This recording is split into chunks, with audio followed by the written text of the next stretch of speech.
and the love and the sadness for what I see in those vibrations is.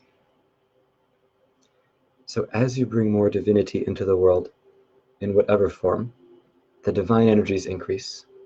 If you see darkness at 100,000 energies, and you see light at 20,000, add 300,000 more light.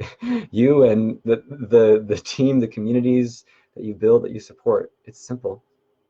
If there's a community and there's a certain number of criminals and a certain number of non-criminals, and you multiply non-criminals by 10 by allowing non-criminals to come in and just assume they're non-criminals for life, the percent of total crime and experience goes down. So you don't have to fight or destroy or win over the powerful bad people. You can shift and turn the tides by supporting, by empowering, by becoming, by spreading, by igniting the powerful good people. And those who wish to control and dominate can experience that through VR, could experience that through real life. If they wish for the struggle, then perhaps we get skills in law and politics as well. And if we wish to have a battle in that arena, that battle can be held. Maybe one side is more ethical than the other. Maybe that affects the outcome. But that is more light energy, at least in that realm. And if all you feel you can do, or the best you feel you can or should do, is simply send light from your heart, if it feels too early or too impossible or too unknown or scary or anything to take the action that you can take, then simply shine and just shine your light. There is information in light. There is spirit in light. There is energy and there is substance in light. There is research on this. You can find it. You may already know it. And as you shine your light, that light will go out to many more places in the world. And as that light goes to many places in the world, that world is affected by that light, by that bright white light of holy purification. I'm being asked to speak about life and death. Life and death, as you know, is a temporary transition from a mortal coil to spirit in terms of primary identity. In order to have life, you must have activity and complexity. In order to have death, you must have entropy. In order to have judgment, you must have human psychology. Consider, in order to have judgment, you must have human psychology. So if you prefer life, you prefer complexity, you prefer activity, so add life to the world. Add life in your spirit. Add life in your activity, your personality, your soul. If you wish to add life to the world, be that life. This does not necessarily mean a direct translation of create more human beings. Adding and being more light and life to the world is a simple choice and is also a skill. You can add it every day in every way. Now, having the ability to spread light and spread life is already within you. Adding 1%, adding one action, one word, one thought of lightness is within your means. You see a person for 10 seconds as they serve you at a store. Instead of being automatic or selfish or tuning out, you give them light. You give them life. It doesn't matter how your day is going or their day is going or have a nice day or the weather is good or, is this in stock? Those are meaningless questions to a clerk and you know it. And same they are to you. That you can do that. But if you just look and offer them light, whether or not you say anything, without wanting or needing anything, you're adding more light to the world and to another person.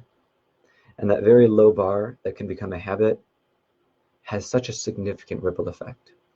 Your life mission, your life purpose, your vocation, how you vacation, all of how you spend time is big macrocosmic action. But it only takes one push to collapse a mountain of dominoes. So perhaps your spiritual work, your assignment, your exercise is to take this as a habit, to find one additional person a day that you haven't been doing this with already and offer them as much light as you can. Not in a way that would push them away, and not in a way which would make them think you're super weird, in a way that you know they can receive. You tune into them. You don't just blast them with spirit. You tune into them. David is asking me to finish now, but we have several more messages for you, so we will continue.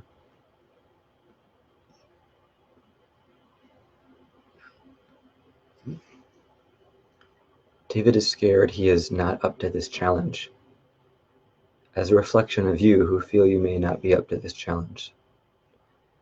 The beauty, the blessing of time-space is that action can be spread out.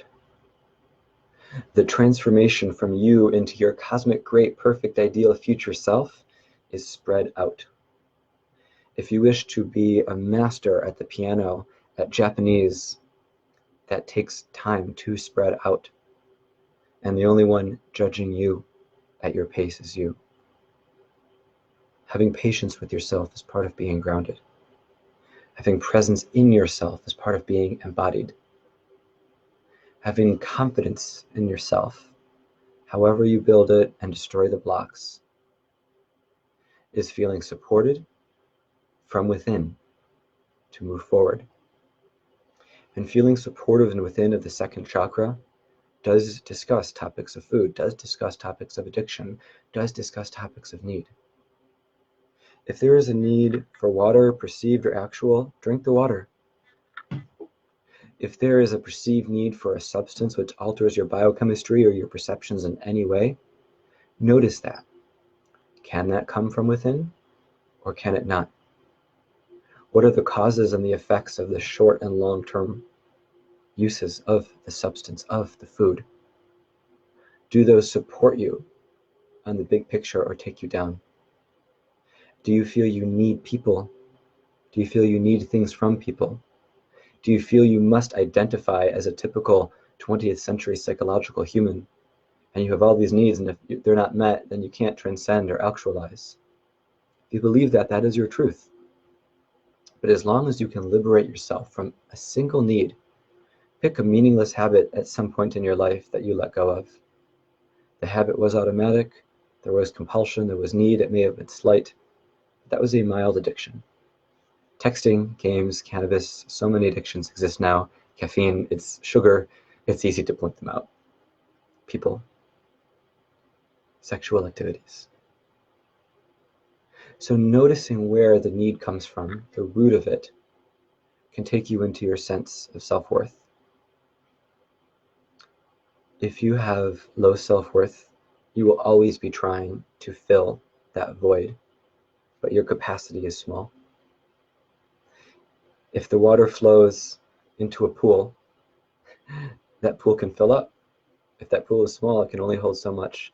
And if there's a crack in that pool and the water trickles out, it doesn't matter how much water comes in, the capacity is actually less than the size of the pool. So following yourself to self-worth, following yourself, finding in yourself, completely transforming, shifting, absorbing, being in, loving.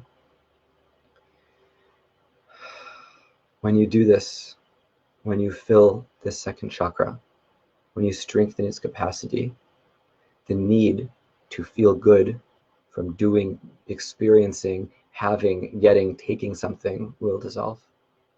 And the ability to be whatever you wish to be, joyful, abundant, worthy, these will come to you effortlessly. Just like lifting a stone is effortless for the body of David right now,